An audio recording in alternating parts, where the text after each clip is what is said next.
Praise the Lord everyone. सबको जय मसीह की। मैं बिलीव करती हूँ आप सभी लोग ब्लेस्ड होंगे और सचमुच खुदावन का रूह पाक उसकी ग्रेस आपको टच करेगी, आज़ाद करेगी और यह वचन आप लोगों के जीवनों में 1000 गुना फल लेके आएगा। आओ मैं उस जिंदा वचन को आपके लिए पढ़ती हूँ, जो वचन हमें परमेश्वर के दास अपोस्टल अंकुर यूसुफ नरूला जी द्वारा और परमेश्वर की दासी पास्टर सोनिया यूसुफ नरूला जी द्वारा दिया जाता है। आओ मैं जिंदा वचन को आपके लिए पढ़ती हूँ। परमेश्वर आपसे मिलना चाहते हैं, जैसे कि पवित्र बाइबल उत्पत्ति 18 की 1 आयत में लिखा है, अब्राहम मम्रे के बांझ वृक्षों के बीच कड़ी धूप के समय तंबू के द्वार पर बैठा हुआ था, तब यहोवा ने उसे दर्शन दिया। आमीन। मेरे प्रियो, जब परमेश्वर अब्राहम को मिलने के लिए आए थे तब अब्राहम प्रार्थना कर रहा था, तो परमेश्वर ने उसे कहा कि तू मेरी उपस्थिति में चलता जा और सिद्ध होता जा। एक दिन अब्राहम तंबू के द्वार पर बैठा होता है और उसे 3 पुरुष सामने दिखाई देते हैं और वह उन्हें देखते ही पहचान जाता है कि यह दूत है, पुरुष नहीं। तब अब्राहम उनके पास जाता है और उनसे कहता है कि खाना खाए बिना आप यहाँ से न जाएं, और वह भागकर अपनी पत्नी सारा के पास जाता है और कहता है कि फुर्ती से फुलके बना, और फुर्ती से अपने सेवक के पास जाता है और उसे बछड़ा पकाने के लिए कहता है, क्योंकि अब्राहम को उसे पता था कि उसके सामने क्या आ रहा है। चाहे आप 2-3 साल अपने किसी एक विषय के लिए प्रार्थना कर रहे हैं, लेकिन तब एक दिन आएगा जब परमेश्वर आपको अब्राहम की तरह मिलने के लिए आएंगे, और जब जब परमेश्वर ने किसी को दर्शन दिया है तब तब उसने जीवन से शर्मिंदगियां जाती रही हैं। चाहे वह पाप हो, बीमारी हो, शर्मिंदगी हो, वो एक दिन ख़त्म हो जाती है। और जब अब्राहम को परमेश्वर मिलने आए तो परमेश्वर ने उसे बच्चे की आशीष दी और कहा कि अगली बसंत ऋतु में सारा के एक पुत्र उत्पन्न होगा।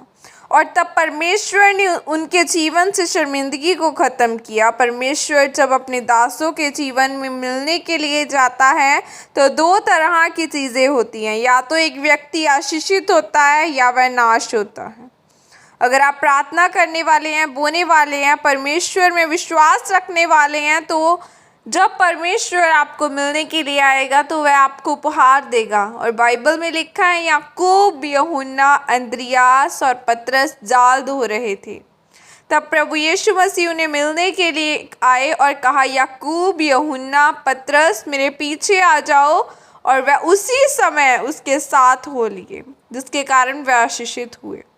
मेरे प्रियो, परमेश्वर बार बार नहीं मिलता और ना आम लोगों की तरह मिलता है।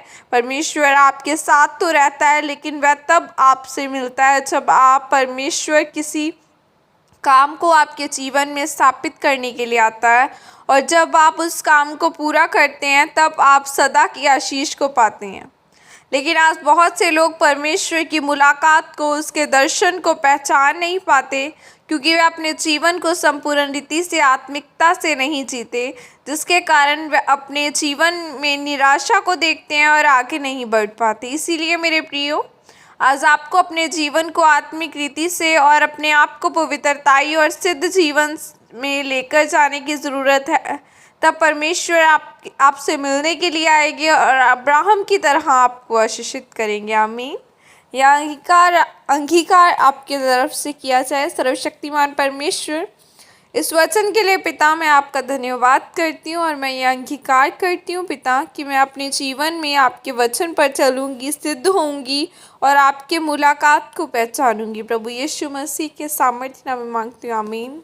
हालेलुया। खुदावन आज भी अपने लोगों से बात करता है, वो आज भी उनको छुड़ाता है उनके सपनों के द्वारा। वो खुदावन आज भी अपने लोगों को चंगा करता है। और जब परमेश्वर अब्राहम को मिलने के लिए गए तो अब्राहम ने एकदम से पहचाना और दूतों को और कहा सारा को कि झट से खाना बना। जब वो अपना काम कर रहे थे, मेन काम कर रहे थे, लेकिन पतरस ने भी अपना जाल छोड़ के प्रभु यीशु मसीह के पीछे हो लिया। क्या आप वैसे हैं आज? क्या आप इतना तो नहीं बिज़ी अपने कामों में कि जब खुदा आपको पुकारे तो आप अपने काम में ही बिज़ी हो, आपको कोई आवाज़ ही ना सुनाई दे? क्या आप अपने मोबाइल में इतना तो नहीं बिज़ी कि जब खुदावन आपको आवाज़ लगाए तो आपको खुदा की आवाज़ सुनाई ही ना दे? सो इतने बिज़ी भी ना हो जाओ दुनियावी कामों में कि खुदा की आवाज़, जो खुदा का वचन है, वह आपको ना सुने। सो खुदा को अपना बेस्ट दे, क्योंकि उसने हमें हमारा बेस्ट दिया। उसने अपना इकलौता कुर्बान किया, अपना ब्लड बहा के हमें मोल लिया है। सो उससे भी आज हम हमारा बेस्ट चाहिए। अगर खुदा ने हमें बेस्ट दिया है तो आपको भी खुदा को बेस्ट देना होगा। आपको अपना फ्री समय, क्या जब आप फ्री हो अपने कामों से, वो समय नहीं देना, बल्कि वो समय देना है जब सुबह उठो और माइंड फ्रेश हो, जब खुद आंखें खोलो। आंखें खोलने से पहले खुदा को अपना बेस्ट समय दो। रात को सोने से पहले प्रार्थना करो, उससे पहले पर्सनल प्रेयर करो कि जब आप बहुत बिज़ी भी हो तब भी आप अपना टाइम निकाल के अपना बेस्ट समय खुदा को देंगे तो खुदावन आपको अपना बेस्ट देगा। सो इतने भी नहीं बिज़ी होना अपने कामों में कि खुदा की आवाज़ को न सुनो। सो जैसे अब्राहम ने झट से फुर्ती से कार्य किया, वैसे ही हमें आज अपने दिलों और दिमागों को खुदावन के हाथों में सौंपना है कि खुदावन जब आप हमें मिलने के लिए आएँ, जब आप हमारे जीवनों में आएँ तो हम आपकी आवाज़ को पहचानें, हम पहचान सकें कि हाँ, ये आवाज़ खुदावन की ओर से है। सो खुदा आपको आशीषित करेगा। God bless you all. Praise the Lord. जय मसीह की सब।